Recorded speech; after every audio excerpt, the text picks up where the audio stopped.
네, 오늘 시그널픽에서는 유용원 국민의힘 의원 모시고 자세한 얘기를 나누겠습니다. 어서 오세요. 네, 안녕하세요. 네, 반갑습니다. 원래 저희가 네. 북한의 러시아 파병 얘기를 좀 집중적으로 다루려고 했는데 그 전에 네. 워낙 좀 시끄러운 정치권 이슈가 있으니까 네. 이 얘기도 좀 해보겠습니다. 네.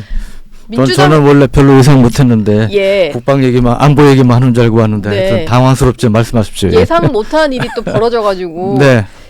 민주당에서 뭐 윤 대통령과 명태균 씨 사이 녹취를 공개를 하면서 민주당은 계속 주말 내내 이 공세를 펴고 있는데 네. 한동훈 대표가 그동안 입장 없이 침묵을 좀 지켜왔고 네. 잠시 뒤에 최고위에서 어떤 메시지를 내놓을 것 같아요. 네. 근데 또 뭐 친한계로도 분류되시는 의원님이시니까 네. 최고위에서 어느 정도의 메시지가 좀 나올 수 있을 거라고 보시나요? 네. 그 서범수 사무총장께서 침묵도 메시지다 이런 예. 말씀을 하셨다고 그러는데 그동안 나름 침묵하시면서 나름 메시지를 보내셨다고 생각을 하고 항상 한 대표께서 강조하신 게 국민의 눈높이에서 네. 바라보겠다, 바라봐야 된다 강조하시지 않았습니까? 이제 그런 맥락에서 아마 오늘 아침 최고위에서 메시지를 내실 것 같습니다. 근데 제가 뭐 최고위에서 어떤 메시지를 냈을지 미리 네. 알 수 있는 위치에 있지는 않고요. 그리고 저도 신문사에서 30여 년 있어서 우리 노앵커께서 예. 다만 뭐 3, 40분 전이라도 국민들께 시청자께 뉴스를 알려드리고 싶은 미리 알려드리고 심정을 충분히 제가 이해를 하는데 예. 이제 그런 한계가 있으니까 한번 조금만 기다려 보시죠. 네. 9시부터 할 거니까 좀 예. 기다려 봐야겠습니다. 네. 오늘 원래 시정연설하는 날이어서 이따 네. 또 본회의장 가실 것 같은데요. 네. 대통령이 11년 만에 불참할 가능성이 상당히 높아 보입니다. 네. 그러다 보니까 이게 좀 대통령 시정연설 불참 가지고도 여러 가지 비판이 좀 나오는 상황이거든요. 네. 그러면 언제쯤 입장을 낼 거냐 이런 지적도 나오는 것 같고 네. 일단 대통령실에서 설명하기로는 이달 안에 좀 어떤 형태로든 입장에 나올 수 있다라고 하잖아요. 네. 좀 필요하겠죠, 그런 작업은 국민들을 향해서 당연하죠. 설명하는. 예, 당연히 이제 대통령실에서 국민들께 메시지를 낼 필요가 있다고 보고 정진석 비서실장께서도 지난주 금요일 운영위에서 예. 이제 그런 취지의 말씀을 하신 걸로 알고 있습니다. 어떤 형식으로든 대통령께서 국민께 필요한 일을 하실 거다로 알고 있다 이런 이제 답변을 하셨고 저 이제 추경호 원내대표도 어제 이제 기자간담회에서 국민들이 우려하시는 목소리 이제 무겁게 받아들이고 있다. 그리고 대통령과 당이 같이 깊이 고민하고 있다. 포괄적인 대응 방안을 같이 이제 고민하고 있다. 이런 취지 말씀을 하셨습니다. 그렇기 때문에 당연히 말씀하신 부분에 대해서는 메시지를 내실 걸로 알고 있고요. 다만 이제 언제 어느 정도 수위로 메시지를 내실지 이제 그게 이제 문제겠죠. 민주당은 지난 토요일에 네. 거리로 나가서 장외 집회를 시작을 했잖아요. 이재명 민주당 대표는 이제 불이한 권력을 심판하자 네. 이런 메시지를 냈는데 앞으로 11월 한 달 내내 아마 주말에는 밖으로 나가지 않을까 싶어요. 네. 국회 안에서도 여러 가지 좀 뭐 녹취를 추가로 공개를 한다든지 이런 게 있을 것 같은데 네. 거대 야당인데 이렇게 장외로 나가는 민주당의 모습 네. 초선 의원으로서 보시기에 좀 어떠셨어요? 네. 저도 뭐 이제 여의도 생활한 지 이달 말 돼야 만 6개월인데요. 네. 원래 기자들 수습 기자가 6개월간 아닙니까? 예. 저는 그렇게 따지면 수습 기자 네. 기간도 아직 안 끝난 이제 곧 상황. 떼시는군요. 예, 이제 곧 수습 기자를 떼게 되는데 네. 하여튼 너무나 이제 안타깝습니다. 물론 뭐 야당 입장에서 이재명 대표 1심 이제 판결을 앞두고 있고 그렇기 때문에 아마 더 예민하게 또 오버해서 반응을 하는 것 같은데 네. 하여튼 저희 초선 의원 입장에서 굉장히 답답하고 안타깝죠. 아까 조금 전에 정치예보관 하고 갔던 네. 윤주진 이제 미디어 특위 위원 같은 경우에는 이번 주 이슈 중에 네. 미국 대선 결과에 따라서 네. 우리 국내 이런 이슈가 덮일 수도 있고 네. 만약에 트럼프 대통령이 재선을 성공했을 경우에 벌어질 일들이 좀 있을 거다라는 네. 얘기를 했습니다. 사실 지금 국내에서 이렇게 시끄러워서 그렇지만 북한이 러시아에 파병한 문제라든지 그 대외적인 정세가 상당히 좀 위중한 상황이잖아요. 그렇죠. 그래서 사실 저희가 또 모신 거기도 한데 좀 북한 얘기로 이제 좀 넘어가 네. 볼게요. 이슈를. 러시아에 파병된 것으로 알려진 이제 북한군에 대해서 국정원이 어느 정도 네. 대략적인 이제 정보를 공개를 하기는 했어요. 뭐 폭풍군단이라는 이름도 공개가 되기도 했고, 네. 뭐 최정예 부대로 알려졌다, 뭐 이렇게 얘기가 나오고 있는데 실제 좀 어떤 부대가 간 건지 궁금하더라고요. 북한 내에서 어느 정도의 위치에 있는 부대인 건지. 그러니까 지금 이제 많은 언론에 이미 보도가 됐지만 11군단, 이제 폭풍군단이라고 불리는 네. 최정예 특수부대가 갔다. 이렇게 이제 보도가 됐는데 저는 거기서 최정예에서 최는 빼고 정예부대라고 표현하는 게 좀 더 정확하지 않나 싶어요. 예. 왜냐하면 이 폭풍군단이라는 게 원래 이제 1968년에 이른바 김심조 청와대 기습 사건이라고 유명한 예. 사건이 있었죠. 예. 그때 주역이 이제 1, 2, 4군 부대라고 일종의 경보병 이 게릴라전을 위주로 하는 부대인데 네. 이게 이제 뿌리입니다. 그래서 이 유사시에 예를 들어 뭐 태백산맥이라든지 이런 산을 타고 우리 후방으로 내려와서 게릴라전을 하는 게 이 부대의 주 목적이고요. 그러다 보니까 이 산 타고 와서 게릴라전 하려면 이 무거운 무기 들고 다닐 수 있겠습니까? 그러니까 무장이 가볍죠. 그래서 이제 경보병 부대라고 흔히 표현합니다. 경보병 부대. 예, 네. 예.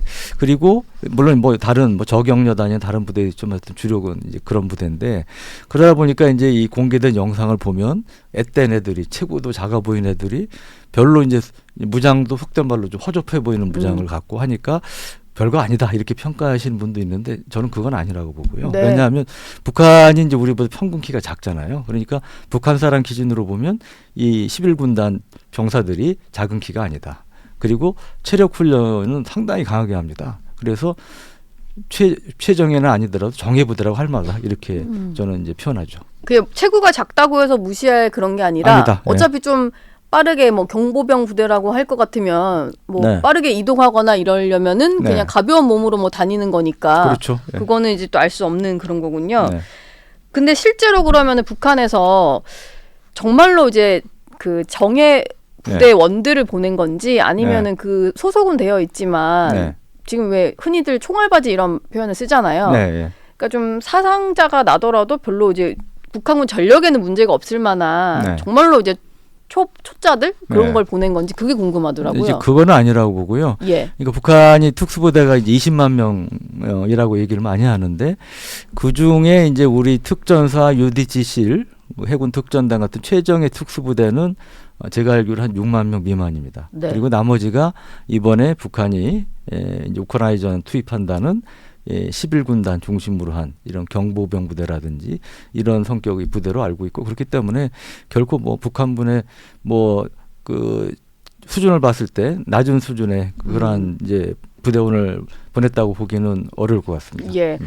근데 이게 산악 지형에서 주로 훈련을 하고 이러다 보면은 뭐 네. 그런 지형에서의 어떤 전투에는 좀 대비가 될 것 같은데 지금 북한군이 배치된 걸로 알려진 이제 쿠르스크 지역 같은 경우는 네. 평야라고 하잖아요. 네. 그럼 북한군이 투입이 됐을 때 좀 자기 장점을 좀 살리기 어려운 지역이라는 생각이 좀 들거든요. 사실 이제 쿠르스크 그 지역 보여주는 그 영상도 이제 많이 뉴스에 보도가 되는데 네. 2차 대전 때 이제 쿠르스크에서 이 독일군하고 소련군 전차가 무려 6,000대가 동원이 돼서 사상 최대의 전차전을 벌인 곳이 바로 이 쿠르스크입니다. 네. 그만큼 넓은 평원지대고 산도 없고 그러니까 지금 우크라이나전에서 가장 위협적인 존재가 드론 아닙니까? 네. 그래 이 드론이 공격했을 때 어디 피할 데가 없는 거예요. 그래서 이제 그런 점에서 이제 러시아군 피해를 입고 있고 북한군도 이제 피해가 우려되는 점이 있는데 예. 그럼에도 불구하고 최근에도 이제 며칠 전부터 외신이 나오기 시작하는데 러시아군도 이제 그런 드론 공격에 대응하는 여러 수단 전술을 이제 개발하고 있죠. 그래서 이제 그러한 이제 드론에 대응해서 생존하는 법 뭐 이런 거 등등에 대해서 이제 러시아군이 북한군에 대해서 교육을 하고 있다고 합니다. 그러니까 예. 그게 얼마나 효과가 있을지는 모르겠으나 일각에서 뭐 그런 점에서 거의 뭐 전멸할 것이다. 뭐 이렇게 예단하기는 지금 어렵다고 봅니다. 거기 맞춰서 네. 교육을 하고 있으니까. 그렇죠. 항상 네. 이 전쟁이라는 게 이 창과 방패식으로 끊임없이 이 대응책이 나옵니다. 이제 그러면서 물론 안타깝게 인명은 희생되지만 거기서 이제 전술이라든지 무기 체계에는 이제 발전하게 마련인 거죠. 어제 보니까 미국의 이제 싱크탱크 전쟁연구소에서는 네. 지금 쿠르스크 지역에 먼저 배치됐다고 알려진 북한군 8,000명 정도가 네. 러시아에서는 이제 러시아군의 일주일 사상자 규모에 불과하다. 네. 그래서 별로 병력 충원에 큰 도움이 되지 못할 것 같다는 분석을 했더라고요. 네. 실제로는 좀 어떨까요? 그러니까 지금 사실 이제 북한군이 이제 맞닥뜨릴 어려움 중에 하나는 언어 문제입니다. 네. 이 러시아하고 이제 소통 문제가 있고요. 실제로 6.25 전쟁 때도 우리하고 미군하고 그때마다 또 영어 잘하는 사람이 적었을 거 아니에요. 네. 그러니까 이제 상당히 그 실전에서 애로사항이 있었다는데 이제 그런 언어 문제. 두 번째는 이 피하 식별 문제예요. 피하 식별. 네, 그러니까 북한 사람이 봤을 때 우크라이나 사람이나 러시아 사람이나 비슷해서 잘 구분이 안 될 거예요. 그러네요. 예, 6.25 전쟁 때도 미군이 처음 와서 이게 남한 사람인지 북한 사람인지 헷갈렸다는 거 아니에요. 군복을 네. 보고 그래도 네. 구분할 수 있지 않을까요? 아니 근데 이제 위장 군복을 입을 수 있죠. 아, 그렇죠. 예. 그러니까 이제 그럴 경우 피하 식별 그리고 멀리서 보면 또 잘 이제 헷갈려서 네. 오인 공격을 할 수도 있어요. 그리고 실전에서 그런 일이 많이 벌어집니다. 그래서 네. 이제 그런 이제 난관이 있는데 하여튼 그럼에도 불구하고 러시아가 시리아 내전에 참전했었는데 그때도 다국적군을 지휘한 경험이 있기 때문에 뭐 생각만큼 그렇게 큰 북한이 이제 북한군이 어려움 없을 것이다 이런 전망도 있습니다만 이제 그런 점에서 또 아까 말씀드린 평원지대에서의 전투라는 거 네. 외에 이제 또 추가적인 이제 북한군이 겪을 난관으로 이제 그런 두 가지 점이 예상이 됩니다. 언어 문제가 좀 아마 크지 않을까 네. 이런 생각인데 그래서 이제 북한군 30명당 통역 1명, 러시아군 3명으로 뭐 편성을 한다 그런 얘기도 있더라고요. 예. 네. 뭐 폭풍군단 출신 탈북민이 있는데요. 이용길 네. 씨라는 분인데 최근에 보면 인터뷰에서 여러 가지 좀 전망들을 많이 하시더라고요. 네. 근데 그 본인도 폭풍군단 출신 이시지만 아마 현장에 배치된 북한군들에게는 이제 네. 귀순을 유도하는 심리전이 효과적일 거다 이런 네. 얘기를 하더라고요. 실제로 좀 그럴 수 있을까요?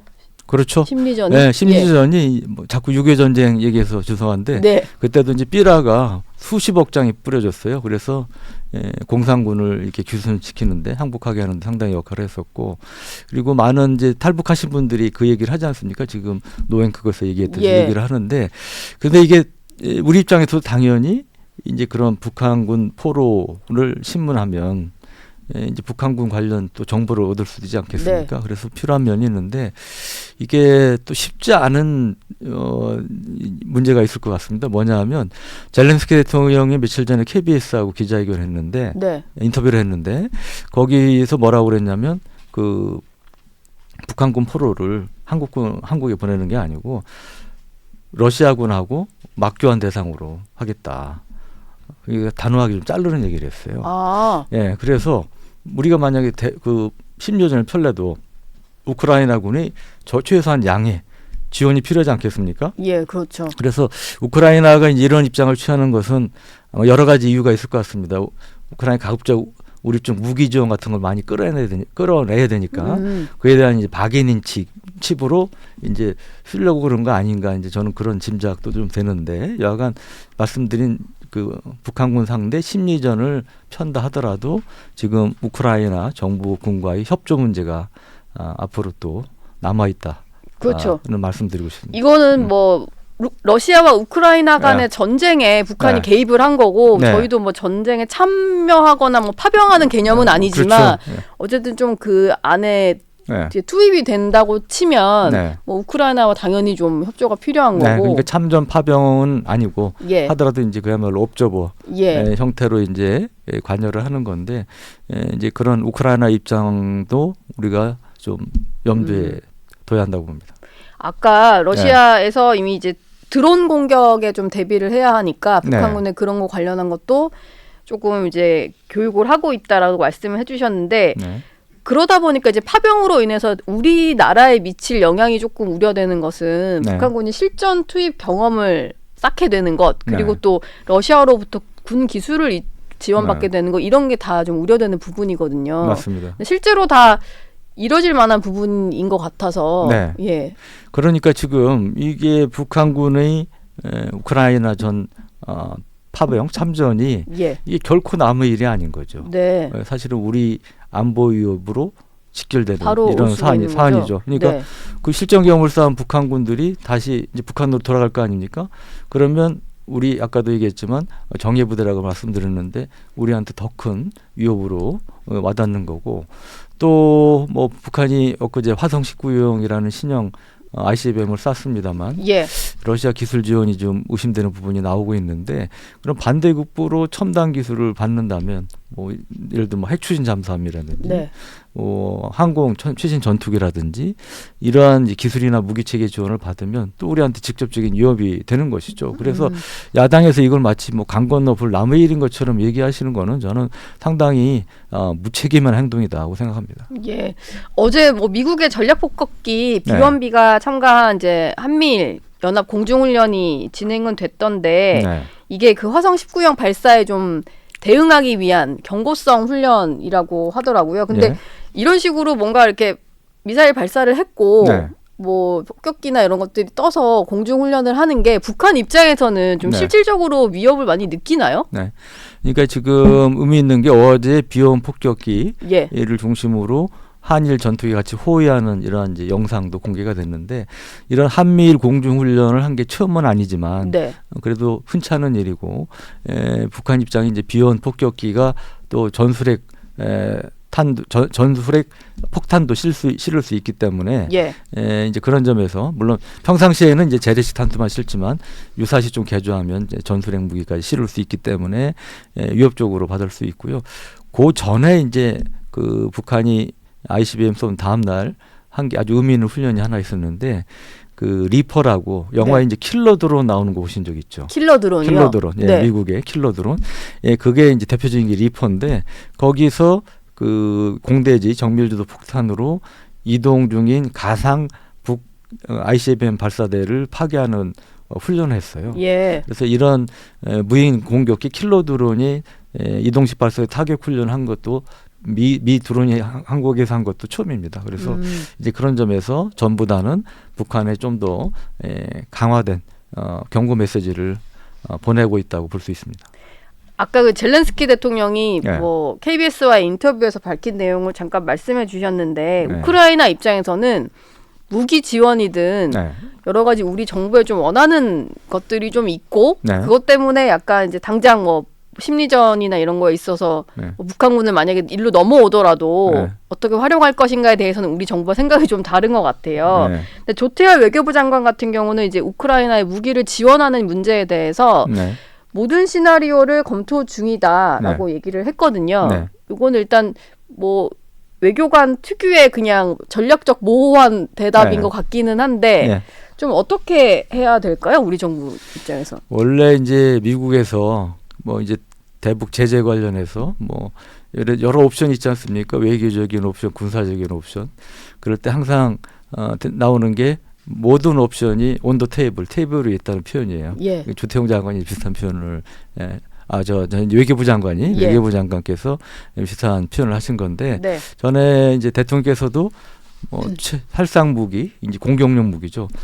등도 뭐 검토할 수 있다는 취지 말씀하셨는데 이건 그야말로 이제 마지막 최악의 상황을 상징한 마지막 카드로 볼 수 있고, 그리고 이제 북한군 실전을 벌이는 이제 우크라이나군과 실제 전투를 하는 상황이 곧 이제 수일 내에 벌어질 것 같은데 이제 그런 상황이 되면 이제 방어용 무기는 이제 우크라이나의 지원을 적극 검토할 필요가 있지 않나 생각이 됩니다. 네. 그 젤렌스키 대통령도 이제 KBS 회견에서 천궁 같은 방공 미사일, 요격 미사일을 필요로 한다고 말씀하셨는데, 근데 이제 제가 알아보니까 이 천궁 원은 이제 항공기 격추형이고 천궁 2가 탄도 미사일 요격하는 요격 미사일인데 이 두 개 다 이제 우리 입장에서 이게 이제 신형 미사일인데 우리 코가 석자예요. 예, 우리 코가. 예, 그러니까 뭐냐면 북한 핵미사일 위협에 대응해서 우리 빨리 배치해야 되는 상황이고 그래서 우크라이나에 지원해줄 여력이 없다고 합니다.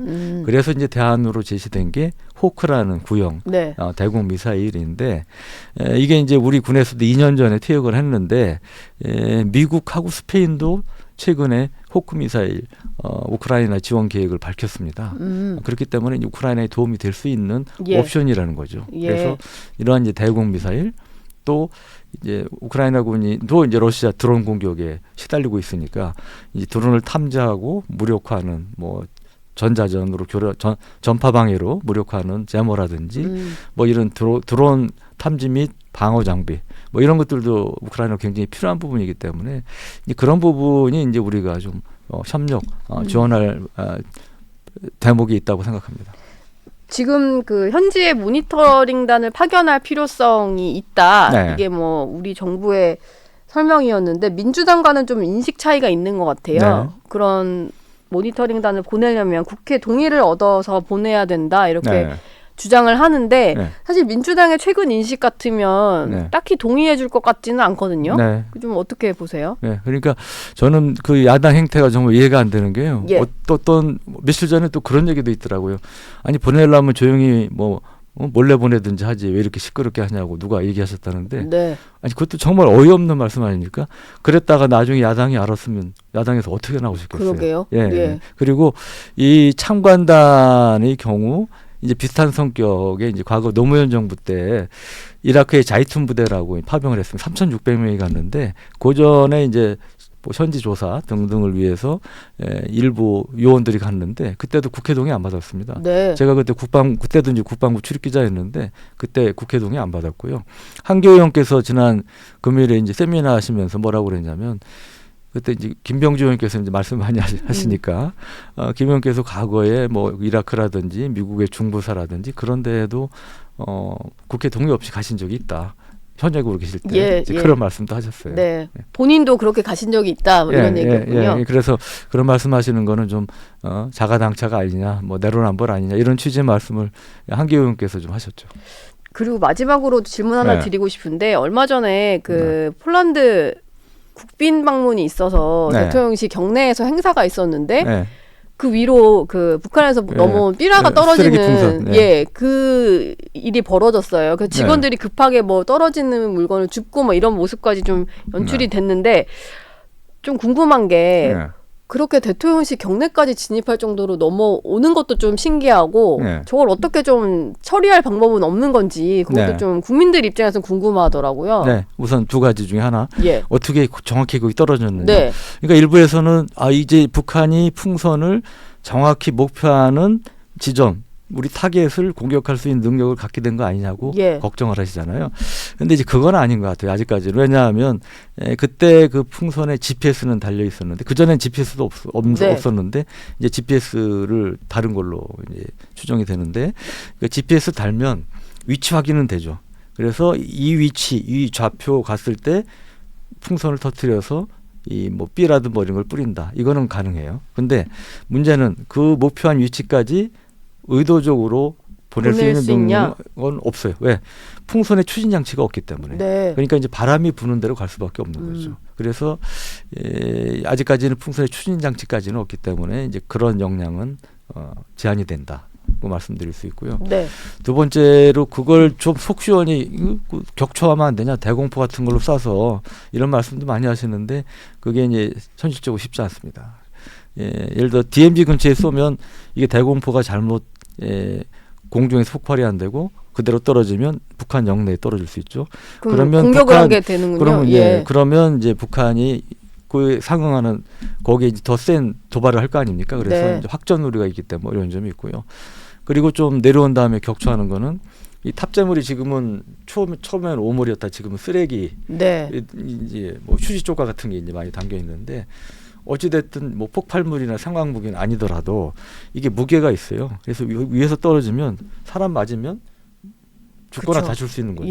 물건 손상될 수 있고 그래서 이제 그런 점에서 리스크가 있기 때문에 일단은 지금 좀 답답하죠. 저도 답답한데 여하간 좀 잘 이게 떨어질 때까지 기다려서 수거하고 이런 방식. 계속 그냥 낙하 지점이 어디가 될지를 보는 수밖에 없군요. 추적하고 지금은 이제 우리 이제 관측 장비로 북한이 띄울 때부터 감시를 합니다. 그래서 우리가 그렇게 주로 띄우는데 한 11군데 정도 파악하고 있는데 그래서 띄울 때부터 알기 때문에 이제 대충 계속 추적을 하죠. 그래서 이제 대비가 가능하고 그런데 이제 이걸 저도 그냥 마냥 두고 보는 건 좀 한계가 있다고 보고 그래서 이제 국감할 때도 이제 그 대안으로 제시한 게 드론. 이 공중에서 이걸 뭐 풍선 터트리는 것도 안 되니까 그러니까 드론으로 이 갈고리로 걸어서 끌고 내려오는 거. 그게 그나마 좀 공중에서 이렇게 잡아서 낚고채서 통째로 끌고 내려오는 거. 그건 괜찮을 것 같은데요. 근데 이제 그것도 한두 뭐 몇십 개까지는 가능하겠는데 이게 예를 들면 몇백 개가 된다 그러면 현실적 어려움이 있을 수 있지만 예를 들어 이제 우리 민감한 지역에 오는 경우는 이제 그렇게 해서라도 낫고 차면 좀 비교적 국민들도 좀 안심시키고 네. 그래도 뭐 대응할 수 있는 방법이 되지 않을까 합니다. 예, 알겠습니다. 지금까지 유용원 국민의힘 의원과 말씀 나눴습니다. 고맙습니다. 네, 고맙습니다.